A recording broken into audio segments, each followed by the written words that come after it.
vamos a empezar nuestro taller lectura de El Capital. El Capital es más bien una exposición detallada, argumentativa, con un marco lógico y demás, donde se debate con teorías, se debate con autores y se hace el esfuerzo de tomar un montón de evidencias, ejemplos históricos y demás para explicar ese punto de vista tan complejo que es propio de Marx. Platicamos acerca de qué se trata el capítulo, en resumen, pero sobre todo cómo lo interpretamos de manera útil, de qué nos sirve eso, esos conocimientos, cómo forman parte de discusiones que tenemos que tener hoy.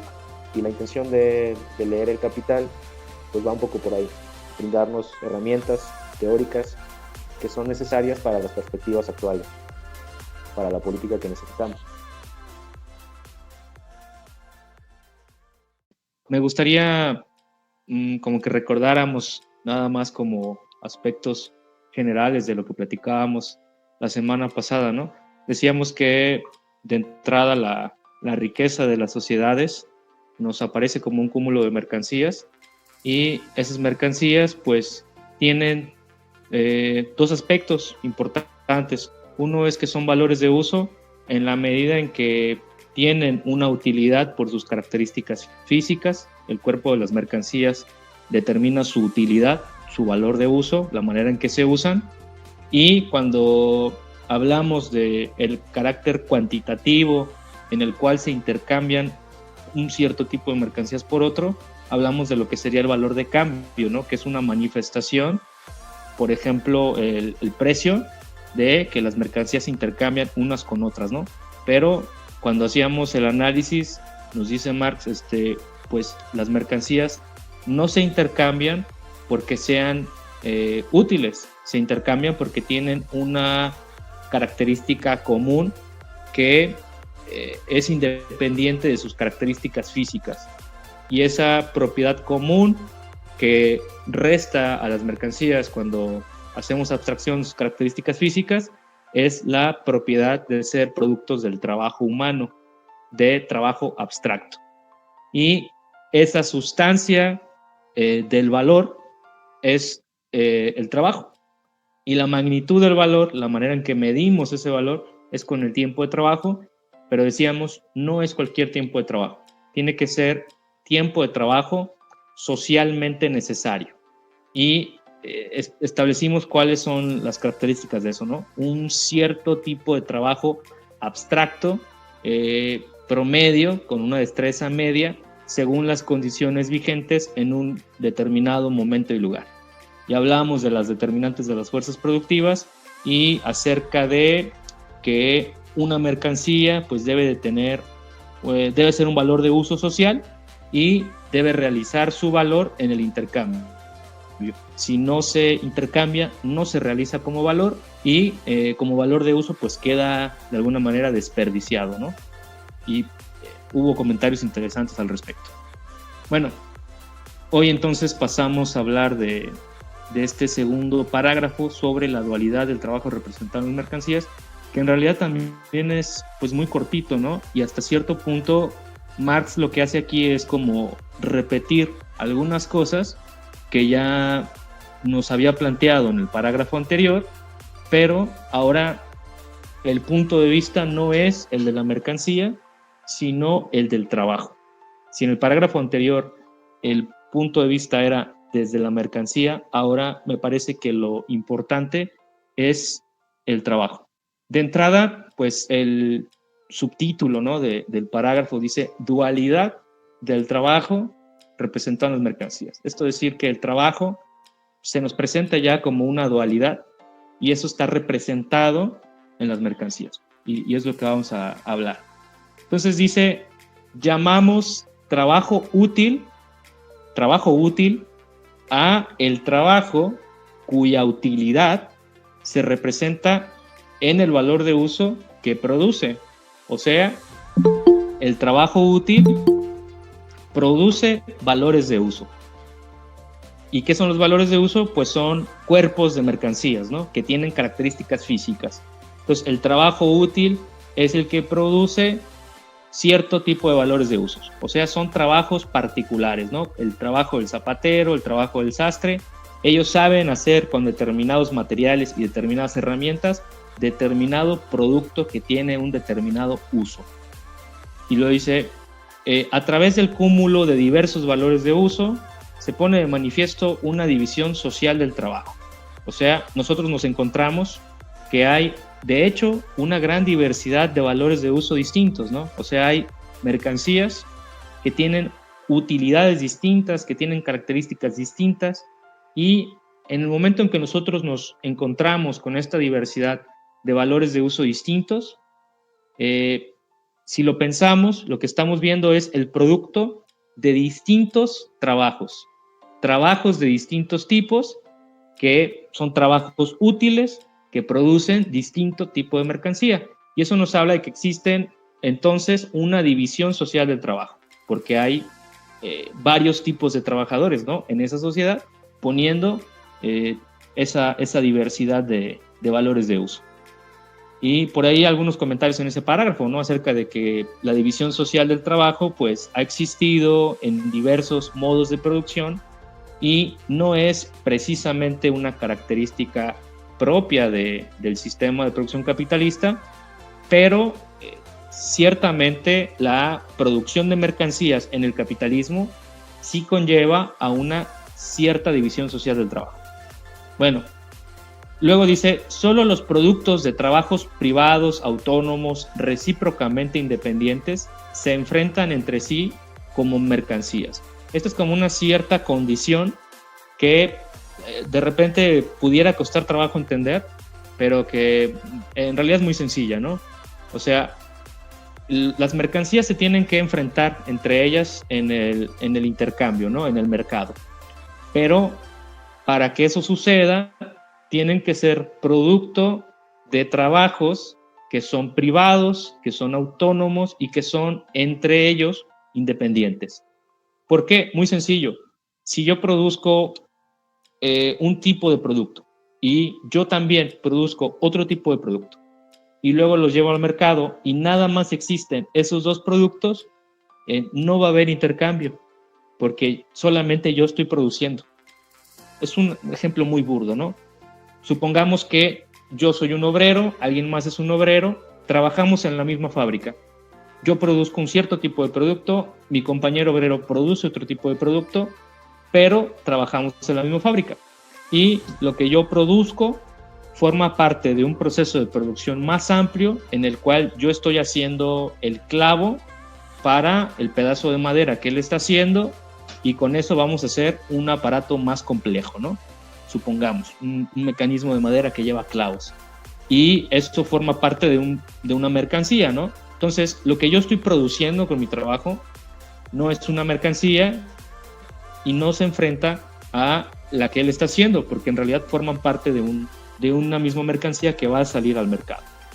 Entonces, para que los productos de los trabajos puedan enfrentarse como mercancías, necesitan ser producidas por productores independientes, que sean autónomos y que no formen parte pues del mismo proceso de trabajo, ¿no? Además de que habíamos dicho que las mercancías para intercambiarse pues necesitan ser distintas. No tiene caso que yo intercambie una mercancía que es igual a otra. No tiene sentido, ¿no? Bueno, luego dice, como creador de valores de uso, el trabajo útil es el que dijimos que produce valores de uso, ¿no? Porque es un trabajo concreto que produce con materiales específicos un determinado cuerpo de mercancías con determinadas características físicas. Y a eso le llamamos valores de uso. El trabajo útil es condición de la existencia humana. O sea, desde que existe la humanidad, existe el trabajo útil. Y por lo tanto existen los valores de uso, ¿no? Es una necesidad natural para mediar el metabolismo entre el humano y la naturaleza. Esta es una idea muy interesante que inserta Marx aquí, que desgraciadamente pues, no la desarrolla del todo, pero sugiere que él está pensando en algo bastante interesante, ¿no? El trabajo útil es una condición de la existencia humana y a través de este trabajo útil hay un metabolismo en el cual se relaciona el ser humano con lo que le rodea, ¿no? Con la naturaleza, a través del trabajo. Cuando hacemos abstracción de los trabajos útiles, o sea, cuando hablando de los productos del trabajo, si nosotros le quitamos todo el trabajo que tiene a un producto, a un valor de uso, nos va a quedar su sustrato material, cuya existencia se debe a la naturaleza. Es decir, si nosotros tomamos cualquier cosa, cualquier mercancía, y le quitáramos todo el proceso de trabajo que tiene, nos quedarían pues materiales extraídos de la naturaleza, ¿no? Ciertas materias primas, ciertos recursos naturales. Luego dice, voy a pegar un salto, ¿no? Porque nos habla de el tipo de trabajo que se requiere para producir valores. El trabajo medio simple. Y nos dice que este trabajo medio simple, que ya comentamos en el parágrafo anterior, varía según los diversos países y épocas culturales, pero está dado para una sociedad determinada. O sea, cuando hablamos de la fuerza de trabajo social media, hablamos de un trabajo medio simple, un promedio de la fuerza de trabajo, y esto puede variar según el país, según la época, pero para una sociedad determinada, ese trabajo medio pues está determinado. Y luego nos dice, se considera que el trabajo complejo es igual al trabajo simple, ya sea potenciado o multiplicado. O sea, no importa que se trate de un trabajo complejo, porque eso se puede entender como una multiplicación o como una determinada cantidad de trabajo simple. Y nos dice, la experiencia nos muestra que constantemente opera esa reducción. O sea, en el intercambio de mercancías, en el mercado, hay mercancías que son productos de trabajos complejos, pero que se están intercambiando con mercancías que son productos de trabajo simple. Entonces, ahí hay un proceso de reducción en el cual todos los trabajos quedan reducidos a trabajo medio simple. Ese es el proceso de reducción del trabajo. La reducción de los trabajos a trabajo simple se establece a través de un proceso social a espaldas de los productores. Esto es como, me parece la primera vez que Marx nos habla como en estos términos, ¿no? Hay un proceso social que se está dando ante nuestros ojos, pero aún en contra de nuestra voluntad, a espaldas de los productores. Los trabajos, sin importar qué tipo de trabajo sea, se están reduciendo todos a una mismidad de trabajo, se están reduciendo a un trabajo medio simple en el intercambio. Y no nos damos cuenta de que eso pasa, pero pasa. Bueno, una cantidad mayor de valor de uso, bueno, me parece que por ahí hay una nota que Marx pone en ese parágrafo que dice, de aquí en adelante, cuando hablemos de fuerza de trabajo o de trabajo abstracto, etcétera, nos estamos refiriendo a este trabajo medio simple, porque en el intercambio esa reducción se da y nosotros vamos a estarnos refiriendo a ese trabajo medio simple. Una cantidad mayor de valor de uso constituirá una riqueza material mayor. Esto es obvio porque el concepto de riqueza está dado es un concepto material, ¿no? Por disponibilidad de valores de uso. Y dijimos, valor de uso son las mercancías en tanto cuerpo, por sus características físicas. Entonces, una cantidad mayor de valor de uso, o sea, una cantidad mayor de mercancías, constituye una riqueza mayor. No obstante, una masa creciente de riqueza material, o sea, podemos tener muchísimas mercancías, una gran riqueza, puede corresponder a una reducción simultánea de su magnitud de valor, porque esto es lo que hemos estado tratando de establecer.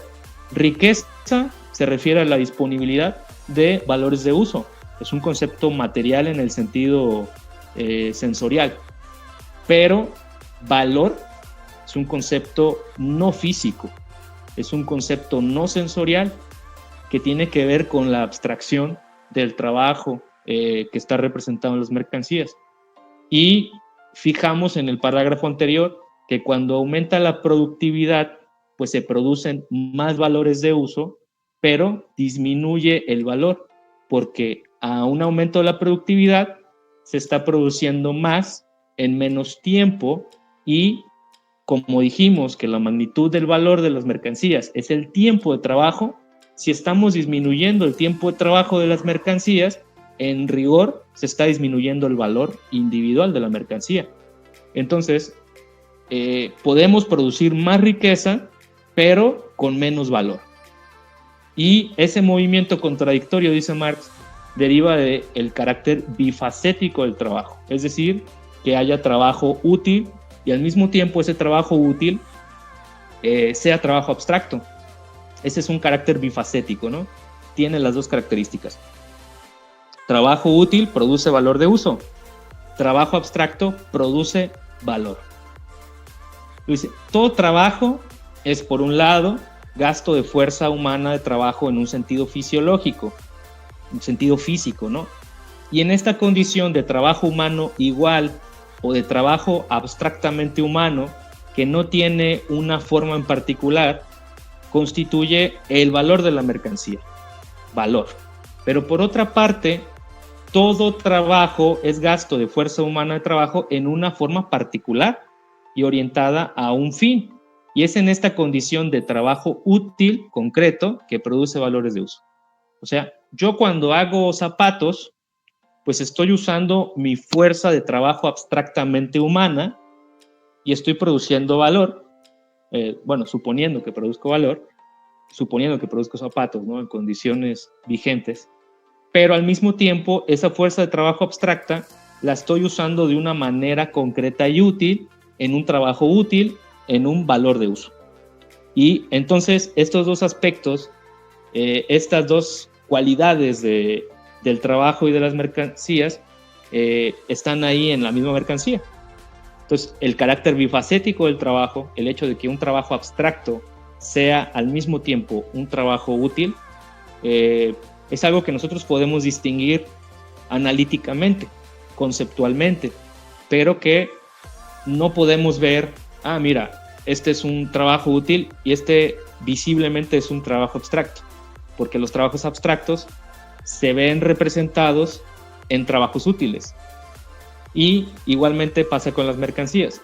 Podemos ver los productos de los trabajos útiles representados en los valores de uso, que son los cuerpos de las mercancías, pero no podemos ver su valor, que es la representación del tiempo de trabajo socialmente necesario, que jugábamos un poco, decíamos, es como una especie de alma. Bueno, eso es lo que viene aquí en este parágrafo y es lo que a mí me parece como esencial, ¿no? del texto. No sé si se me escape alguna nota, algo que les haya llamado la atención a quienes hayan podido revisar el texto, o si se les detona alguna pregunta, algún comentario, pues nos escuchamos. ¿Cómo se mediría el trabajo socialmente necesario en tiempos de transición?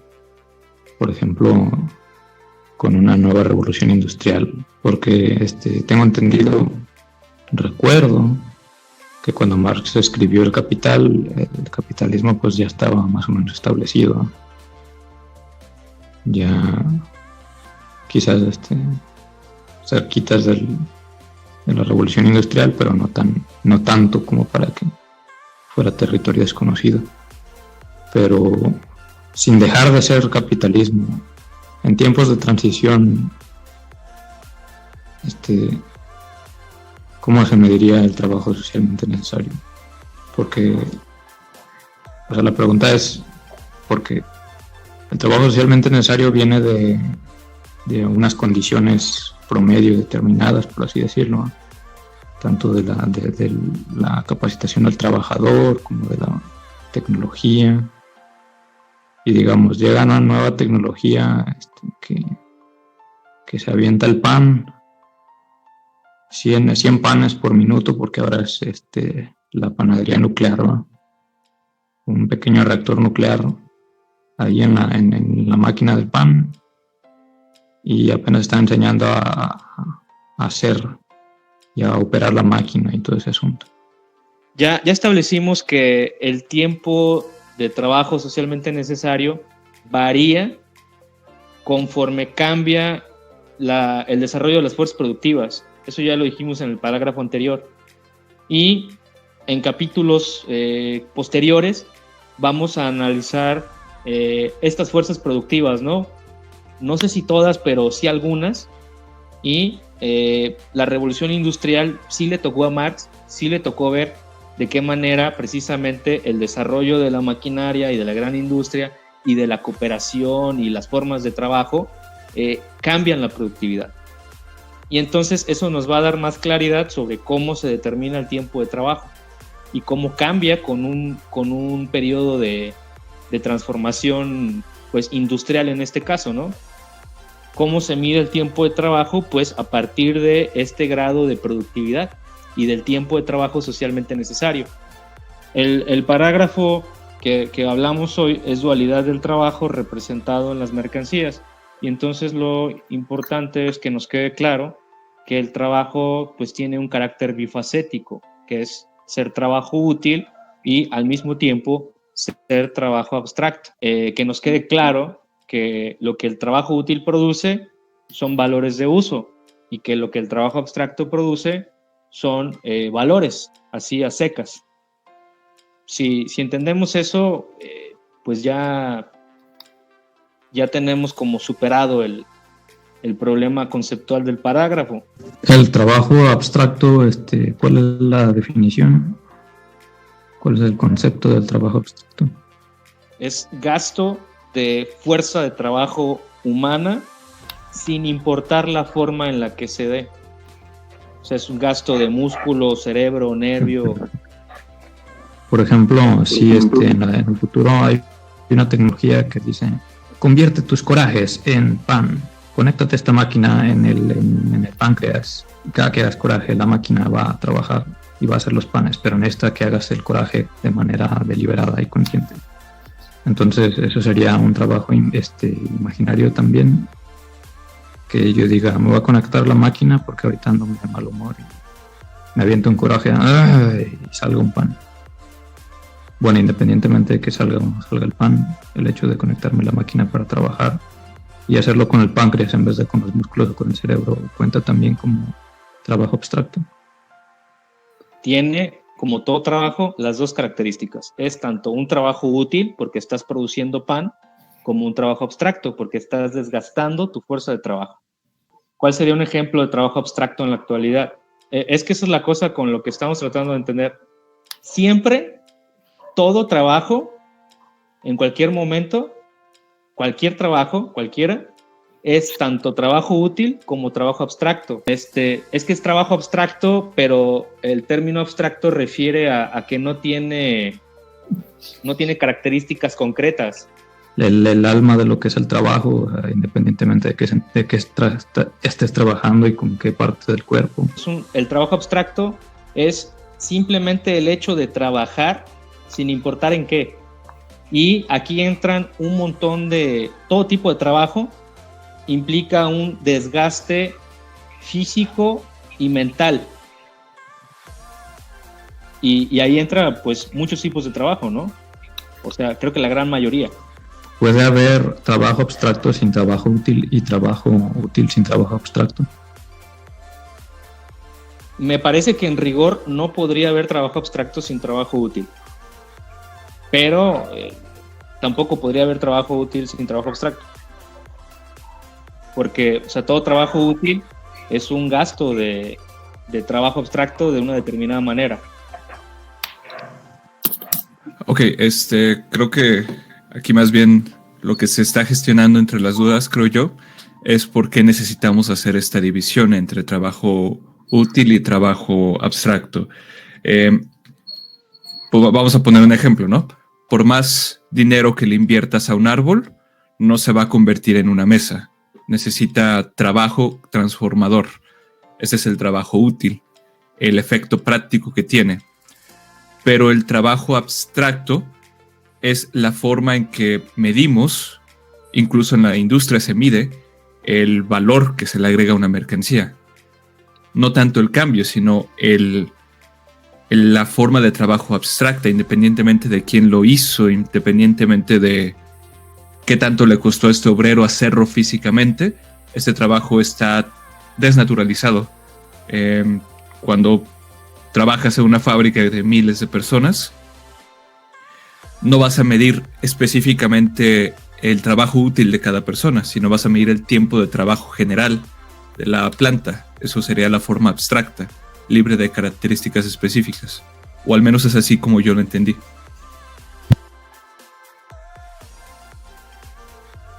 Algo importante de lo que comenta Tona es que ¿por qué a Marx le interesa hacer esta distinción analítica que parece tan rebuscada, ¿no? Bueno, porque empezamos este capítulo diciendo que las mercancías tienen dos aspectos, que por una parte son valores de uso y que por otra parte son valor, y que su aspecto de valor de uso depende de sus características materiales, de sus características concretas, y que tienen otra parte que es su característica de ser valor, que esa no tiene nada que ver con sus características corpóreas. Y entonces, ¿de dónde sale? Dice, si no tiene nada que ver con las características corpóreas, pues sale del trabajo abstracto. Y dice Marx en ese segundo parágrafo, yo fui el primero que ha explicado esta cuestión, dice, como uno de sus pocos méritos que tiene, ¿no? Porque mucho de lo que está comentando Marx es simplemente algo que ya dijeron otros. De hecho, tiene muchísimas citas porque está recuperando cosas que ya dijeron otros. Y en este momento nos está diciendo algo que él descubrió, ¿no? De dónde viene ese doble carácter de la mercancía. Y tiene que ver con que todo trabajo es un trabajo útil, que trabaja en materiales, que produce valores de uso, pero al mismo tiempo es un gasto de energía en abstracto, y ese trabajo abstracto es lo que reconocemos socialmente como valor. Lo que iba a decir, para confirmar si estoy entendiendo o no, el valor de uso es lo que nos sirve a nosotros, la manera en que vamos a utilizar el producto. Si vamos a agarrar el libro vaquero y lo vamos a leer, o si lo vamos a usar de papel de rollo de emergencia, es el valor de uso, ¿no? Y el valor es el trabajo que le tomó a alguien hacer ese producto medido en trabajo socialmente necesario. ¿Voy bien? ¿O ya dije algo? Vas bien, pero falta una característica importante. Es que ambas características tienen que estar socialmente dadas. No las puedes decidir tú. Tanto la utilidad tiene que ser una utilidad reconocida socialmente, porque las mercancías son valores de uso sociales. Entonces, el uso de una mercancía está determinada por sus características físicas, pero ese uso está reconocido. O sea, tiene que ser útil para todos. Cuando Marx habla de gelatina de trabajo indiferenciado, nos está dando a entender que los trabajadores en general se gastan físicamente y dejan su vida en el trabajo, ¿no? El desgaste que implica el trabajo es como cuando le estás limando a un objeto algo. Y el hecho de tener una vida de trabajo, o sea, ¿qué significa que alguien está jubilado? Pues que ya cumplió su vida útil de trabajador y que ya no tiene, digamos, las mismas características para ser explotable, que ya está gastado, porque ya está bastante limado, ¿no? Ya le extrajeron su fuerza de trabajo, su vida útil, ¿no? Que todo trabajo tiene estas dos características. Es trabajo útil porque trabaja con materiales concretos y produce un determinado producto que tiene una utilidad, que es un valor de uso, y al mismo tiempo es trabajo abstracto porque es un desgaste de fuerza de trabajo en general, ¿no? Entonces, pues aquí vamos terminando. Entonces, próxima semana parágrafo 3, la forma de valor. El miércoles en la noche, en este mismo canal, con el poder que me concede el estalinismo, doy final a esta sesión. Agradezco a quienes nos escuchan. Por favor, suscríbanse. Y nada, pues tengan buenas noches.